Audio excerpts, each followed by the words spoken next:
রাশিয়ার আকাশ ছুঁয়ে এবার মহাকাশে পা রাখল ইরানের নতুন স্যাটেলাইট নাহিদ-2।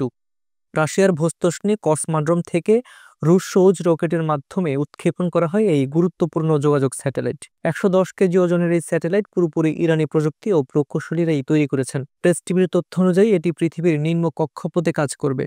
বিশেষভাবে ডিজাইন করা হয়েছে যোগাযোগ সুবিধা বৃদ্ধির জন্য। এই উৎক্ষেপণ শুধু একটি প্রযুক্তিগত অর্জন নয়, এটি ইরান রাশিয়া কৌশলগত অংশীদারিত্বেরই প্রতিচ্ছবি। দুই দেশে গত জানুয়ারিতে ২০ বছরের জন্য বিস্তৃত কৌশলগত সহযোগিতা চুক্তি করে, যার আওতায় মহাকাশ গবেষণা রয়েছে।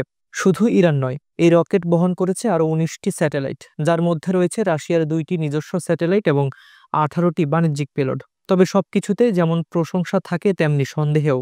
পশ্চিমা দেশগুলো, বিশেষ করে যুক্তরাষ্ট্র, দীর্ঘদিন ধরে অভিযোগ করে আসছে ইরান এই মহাকাশ কর্মসূচির আড়ালে আসলে ব্যালিস্টিক ক্ষেপণাস্ত্র প্রযুক্তি উন্নয়ন করছে। অবশ্য এই উৎক্ষেপণের দিনই তুরস্কের ইস্তাম্বুলে নিজেদের পরমাণু কর্মসূচি নিয়ে ইউরোপীয় দেশগুলোর সঙ্গে আলোচনায় বসছে তেহরান।